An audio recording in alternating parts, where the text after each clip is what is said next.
Yes. The city. Yeah. Do I recommend Kenyon College? This is a multifaceted question. There's a lot to it. At the beginning of the year, I was, and we were all subjected to at least, some sort of like freshman beer and sex meeting. Yeah. And I was pumped for this because I've never been like the hugest advocate for drugs or alcohol or illicit substances. So the way this worked in my head was once everyone got this spiel, they'd all be on my side. And I was pumped for that. And the first 10 minutes of the meeting was you know, the standard rhetoric.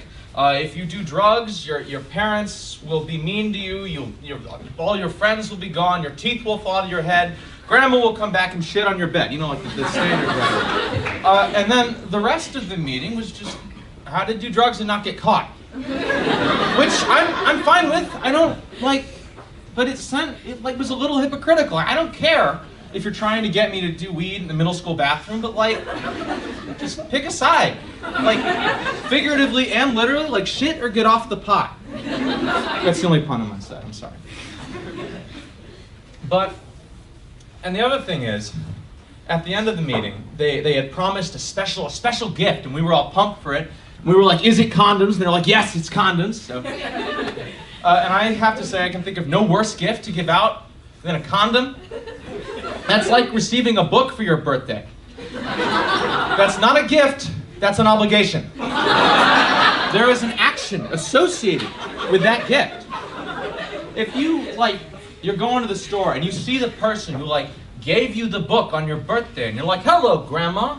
She's like, oh, hello, son. Like, how's that book going? And you're like, Mima, it's not going great. I haven't been having a lot of luck with, you know, the old reading thing lately. Like, sorry.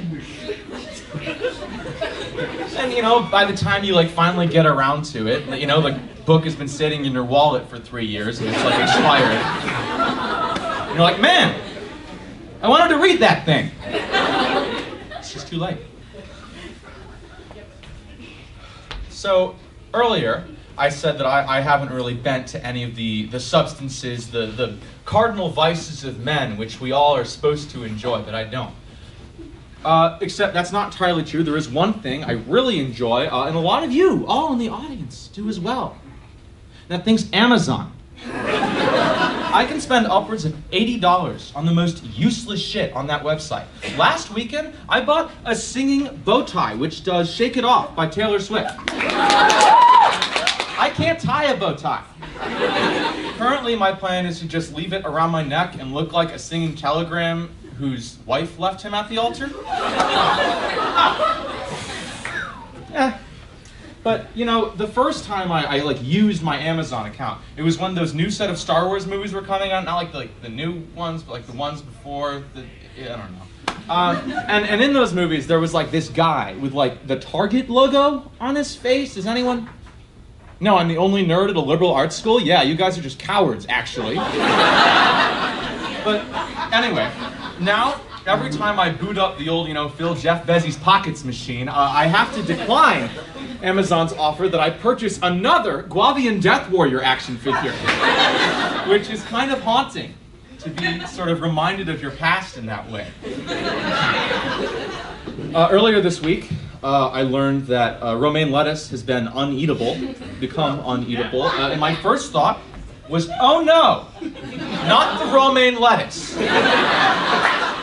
Heaven forbid the world's worst vegetable would become infected with something that would make me eat less of it than I already do. If it had been like another food, actually any other food, then we would have had a problem. If you would come up to me, and if I had like taken a bite of romaine lettuce previous to this, if you would come up to me and said, oh shit bro, that stuff has E. coli on it, I'd be like, oh, I'm okay with that because that was a lie I told at the beginning of the joke. I will never eat romaine lettuce, that shit is nasty. Earlier in the school year, again, there was a guy filling up his Nalgene water bottle with the soft serve machine.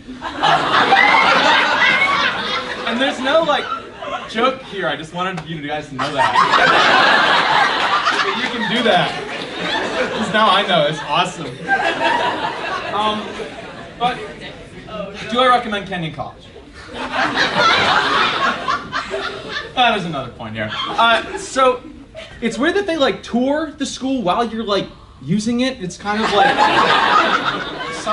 it's like there's like a tiny car dealership inside your car. And every so often a guy comes down and is like, hey, do you recommend the professors on this Honda Accord? And you're like, fuck, dude, I don't know. I'm just trying to get to class, man. Like, well, how's the social life? And you're like, you know, in the first 2 months, a different organization threw the same party in the old K basement. And occasionally the beer was fake. That was cool. But now we sort of just sit at home and wonder why we were born. So, you know, it's pretty standard, but it's better than Oberlin. So, do I recommend Kenyon College? Thank you. Next, put me in, coach. Put you in? Okay, you're good. Up next, it's Son. He's Chinese, his last name. Here we go.